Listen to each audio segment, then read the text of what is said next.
खुदा तू भी नहीं मैं भी नहीं, हम दोनों ही इंसान हैं, खुदा तू भी नहीं मैं भी नहीं। हमने उस शख्स की हर याद को दिल से मिटा डाला मगर हमने उस शख्स की हर याद को दिल से मिटा डाला मगर न जाने फिर भी क्यों आंखों को उसके दीदार की आस रहती है। तर्क तर्क करती हूँ वो मंजिल छोड़ देती हूँ, जहाँ इज्जत नहीं मिलती वो महफिल छोड़ देती हूँ। देख ले दूरी मुर्शद, जिंदगी रुल गई पूरी मुर्शद, प्यार अपने ते शक नहीं मैनू।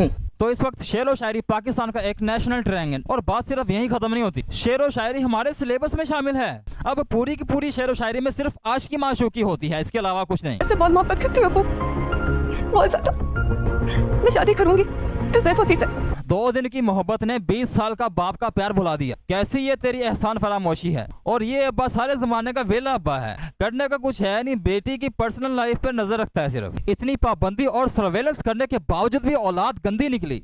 शादी मेरी अब इस बात से अंदाजा लगा लो, शादी के लिए ये बंदा अपना घर बाहर छोड़ देता है, अपने बाप की पसंद की शादी नहीं करना चाहता, अपने पसंद की करना चाहता है। और जब घर छूटेगा तो जेब खर्च हर चीज छूट जाएगी। अगर इस बंदे का कोई फ्यूचर प्लान होता तो ये मजबूरन अपने बाप की बात मान लेता, मतलब जैसे कोई इसने बड़ा बिजनेसमैन बनना हो या एक बहुत बड़ा सॉफ्टवेयर इंजीनियर बनना चाहता हो, लेकिन नहीं, कोई फ्यूचर प्लान है ही नहीं। ऐसे बंदे शादी करने के बाद खुद भी जलील होते हैं और साथ में अपनी बेगों को भी जलील करते हैं। अगर तुम लोगों के साथ जिंदगी में ऐसा वाकया हो तो बाप की ऑफर कबूल कर लेना चुप करके, क्योंकि जिस बंदे के फ्यूचर प्लान्स होते हैं ना, उसी बंदे की जेब में कामयाबी होती है। आज तो सिर्फ हाथ तोड़ा है, जुड़ जाएगा। हमारे पाकिस्तान के फ्यूचर को ये दिखाया जा रहा है, एक नामुकम्मल मोहब्बत को हासिल करने के लिए मुकम्मल कानून की नाफरमानी की जा रही है। मतलब इस बंदे की जिंदगी का मकसद सिर्फ दिल्ली लेना है, इसके अलावा इस बंदे ने जिंदगी में कुछ करना ही नहीं।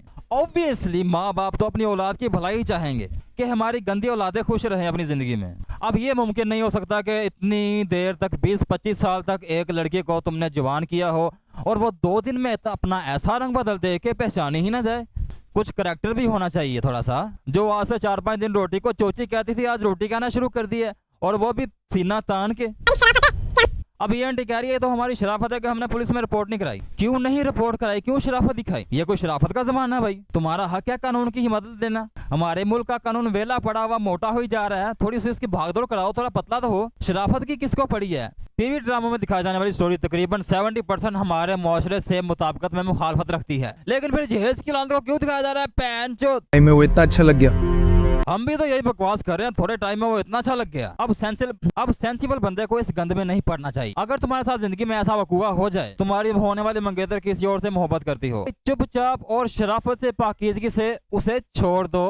तू लगी रहा जिसके साथ लगी है, मुझे लड़कियां बहुत हैं, मैंने अपनी ठुकवाई नहीं करानी, ना अपनी जिंदगी के साल जाया करने हैं, ना अपनी जवानी जाया करानी है। Carry on baby, I am done now. अब मानो या ना मानो, मेरी माशूकी माँ ने भी ऐसे हाथ जोड़े थे मेरे आगे, और उस दिन के बाद से मैंने परत क्या नहीं देखा उस पास। इससे बड़ी बेइज्जती क्या हो सकती है कि उसकी माँ कहे लड़की की कि तू हमारी जान छोड़ दे। किस्मत की लकीर है, तूने ही खोलनी है। जरा 200-300 साल पीछे मुगलिया हुकूमत भी इसी चक्रों में पड़ी हुई थी। अचानक गोरों ने धावा बोल दिया, और वो कोई आर्मी नहीं थी, वो ताजर लोग थे।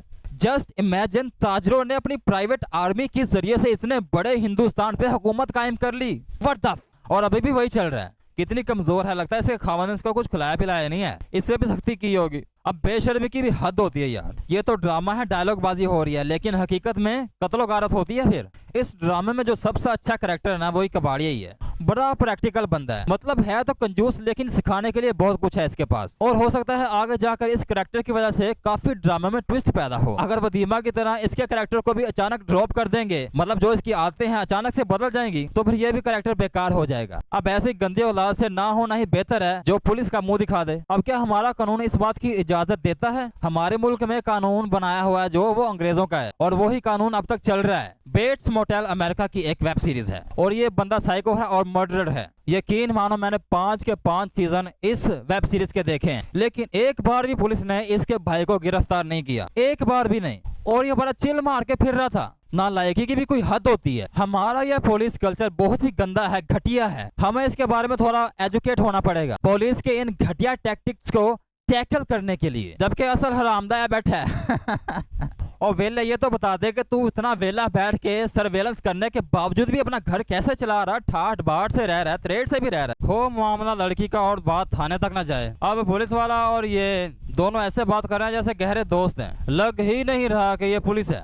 जिस तरह की टॉर्चरस बातें करती है ना पुलिस, ज़रा सा भी नहीं महसूस हो रहा। अब जो काम करने के होते हैं वो करते नहीं हैं, जो नहीं करने के होते हैं वो करते हैं। पुलिस का असली फेस दिखाना चाहिए, पुलिस किस तरह से पेश आती है थाने में, ताकि लोगों को उससे अवेयरनेस मिले और पुलिस भी अपनी हरकतों से बाज आने की कोशिश करे। क्योंकि जब किसी की इज्जत पे कीचड़ उछलता है ना, तो फिर वो बाज आ जाता है। इससे पुलिस पे अच्छा इम्पैक्ट पड़ना था, क्योंकि पुलिस वाले भी ड्रामे देखते हैं। और जनाब, बयान देने के बाद उसी घर में जहां वो रहता है, उसके एक कमरे के लॉन से जिसपे लिखाई करवा कर उसको पुलिस स्टेशन बना दिया गया है, वहां से बाहर निकल रहा है। क्योंकि सस्ता ड्रामा है ना, लोकेशन एक ही चीज है, मतलब एक ही जगह लोकेशन है, वहां एक पुलिस मोबाइल खड़ी कर दी है और ये थाना है ना, जेल दिखाई गई है और ना ही कोई ऐसा मामला दिखाया गया जिससे शो हो के थाना है। हद होती है सस्तेपन की भी। नहीं आता बाज हरामजादा, फिर जाके सबसे पहले उससे को कॉल करता है। सही बात है, ये लड़की नहीं है, ये तो चूजी है, इसकी उम्र चेक करो और इसकी उम्र चेक करो। आता है ना मुंह में पानी। अब मुझे ये समझ नहीं आती यार, माँ अचानक से इतनी हमदर्द कैसे होगी जो शुरू में इतनी कड़ू थी, कड़ू। वैसे माँ ने अच्छी बात समझाई है कि शादी के बाद हर लड़का शोर होता है, पसंद नापसंद नहीं होती। अब ये टी स्टाल वाले बंदे को उठा के लेके आ गए हैं वकील की एक्टिंग करवाने के लिए। हद होती है सस्तेपन की यार। इतना ओबीडियंट वकील मैंने आज तक नहीं देखा यार। उठने के बाद इजाज़त दीजिए जी, इजाज़त दीजिए। अब इस औरत का बनाव सिंगार जरा चेक करो, जिसका देवर इतना खड़ूस हो, जो कि इतनी पाबंदी लगाता है, रोक टोक लगाता है पर्दे पे, उसकी भाभी इस तरह की है। ये कैसा ये अब ये लड़का उसी घर के किसी दूसरे कमरे में खड़ा होके उसको ऑफिस वाली शक्ल दे के ऑफिस वाला सीन रिकॉर्ड कर रहा है। और इस लड़की पे मेरा अभी भी क्रश है, सच्ची बात कह रहा हूँ। She is so cute and innocent. छोड़ो यार ये फेक सी दुनिया, असली दुनिया में रह कर जियो यार। अपनी ज़िंदगी में कोई मकसद रखो, कोई गोल रख के जियो। इस तरह की ज़िंदगी में ना जियो। मतलब उसके बाप ने उसको घर से निकाल दिया है, लेकिन वो ज़रा सा भी नहीं झिझका कि मैं इस घर से निकल गया तो मेरे फ्यूचर का क्या बनेगा। मैंने जो प्लान बना रखे हैं, जो मैंने करना है आगे जाके, वो मैं कैसे पॉसिबल कर पाऊँगा। उसने दूसरी बात नहीं सोची, उसने कहा नहीं मैं छड़ना है तेनों, मैं दिल्ली दे कोल जाना, दिल्ली ਨੂੰ हासिल करना है। मैं अपने फ्यूचर के बारे नहीं सोचना। फ्यूचर के बारे सोचोगे तो वीर डॉलर शालर कमाओगे ना, थोड़ी हालत बदलेगी साड़ी भी यार, समझ रहे हो ना। ਅਸੀਂ भी खुशहाली वेलनी है, साडा मुल्क खुशहाल होएगा तो हैं वीर। थोड़ा जा बदलो अपने आप ਨੂੰ, चंगे लगोगे माई बाप ਨੂੰ।